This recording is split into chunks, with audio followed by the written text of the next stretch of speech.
What are we gonna do? I've been praying all night. God gonna come through. I gotta smash. You blessed her with that ass. With that ass. You gonna mess around and get an STD humping that And it floor? ain't gonna be a sanctified transmission. Tell us about the inspiration behind Praise This. Well, this script came to me from Will Packer Productions, and my inspiration for doing it was just sending up a homage to the gospel community, but telling it through this generation. So it's very specifically youth-driven, and it's very specific for this generation. Yes. Speaking of the gospel community, the older gospel community. Yes. When they watch this film, what do you think they'll think about it? Well, I tried to make a nod to the OG gospel community with characters Cora and Priscilla in the movie.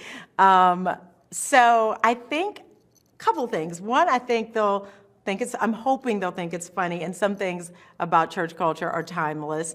And then other things, if I've done my job right, they're like, what is this song? I don't know what's going on. So if I've done my job, it'll be funny and also a little confused, I hope. I think you did your job great. Okay. Why do you think Chloe Bailey was chosen to take the lead as Sam? I chose Chloe because I never wanted there to be like just all saints and all sinners in the movie. I want to kind of ride the intersection between people that are real, people that are vulnerable, people that are bold, just playing with nobody's a sinner, nobody's a saint. Chloe I loved because of her boldness on stage, her amazing voice, and I sensed, and then when I met her, I felt like there was a softness and a shyness to her as a person, but yet when she goes on stage, she can just be extremely bold. So it was true when I met her, she had that duality, and that's what I wanted for the character. So after I figured that out about her, we were off and running. When it comes to representation and Praise This, what communities do you feel are represented throughout the film? Well, my focus, my intention originally was to make a gospel movie for this generation. So my baseline desire was to have issues that are reflected in our youth right now. So after that, as the competitions grow, we start with our praise team, which is an underfunded sort of underdog praise team. But as it grows, the community grows. So we start small in Atlanta, we go regionally to the southern region of the United States until we get nationally. By the time we're national, literally, multiple colors, cultures, everybody is in our finale scene. So the idea is it grows in scale and it grows in representation as the movie gets bigger. And you mentioned Will Packer. This isn't you guys' first go around working together. Third now. Right. So tell us about how your working relationship has grown over the course of your career. Yeah, I started with Will as a writer, and I had always wanted to work with him.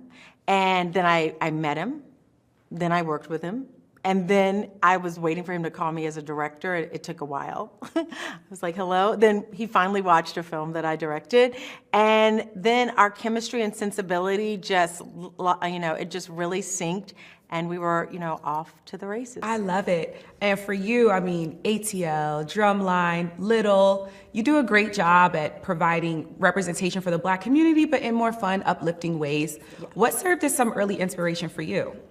Oh gosh, so many, early, oh gosh, I was just thinking about how The Wiz was such a big influence on me because I loved the classic storytelling of The Wizard of Oz, and then to see how you could layer in our culture on top of such a very, as a writer, the story structure of Wizard of Oz is just classic.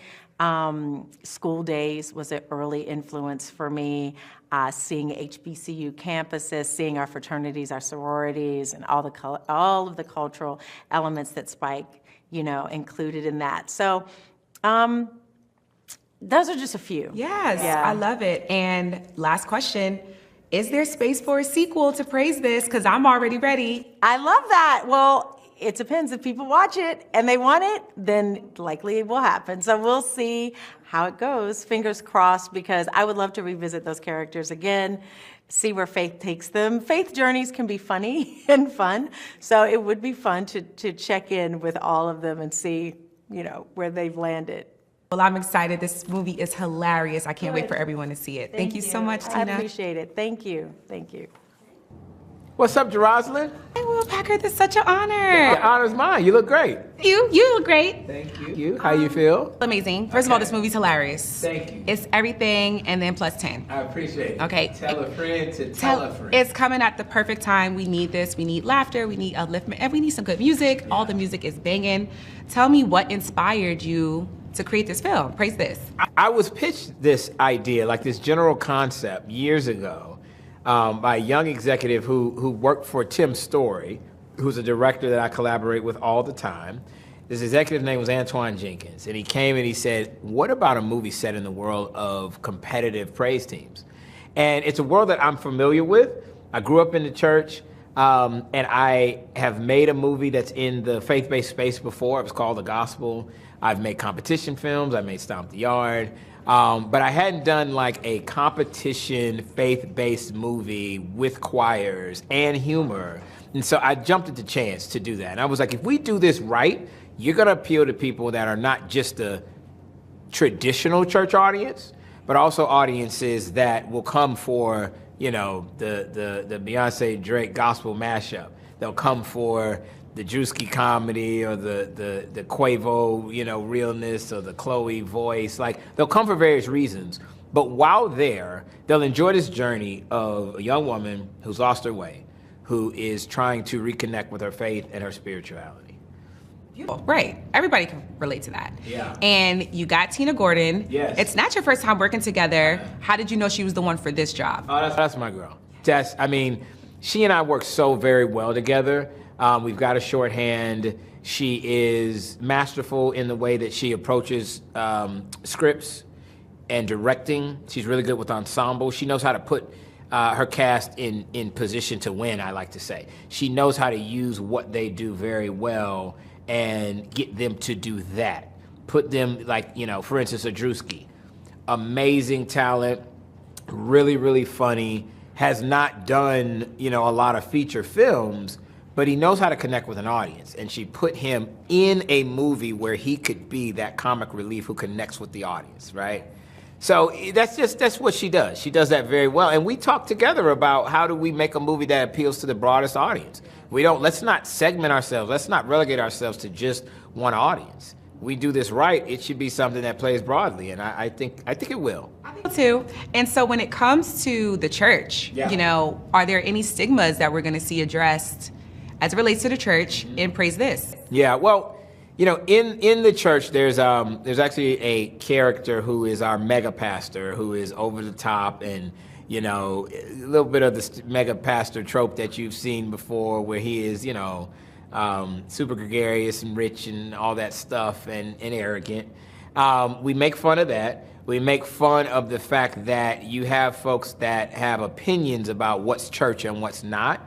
Our team that Chloe is a part of is like a ragtag, Bad News Bears, church praise team. They don't have a real church. They perform out of an old oil factory. But at the end of the day, none of that matters, because it's about you and about what energy you bring to it and your faith. There's we address the double standard that exists sometimes with young women in the church, especially when it comes to their sexuality, that type of thing that young women are expected to hold themselves accountable in a different way than we do our young men sometimes. We look at that. So it goes there on some issues. Yeah. Like I said, I really do love the film, so I'm already ready for part 2. I Do you like that. think we could expect a part 2? Claim it. You know what? I tell people all the time, it's up to audiences. Audiences decide what Hollywood makes.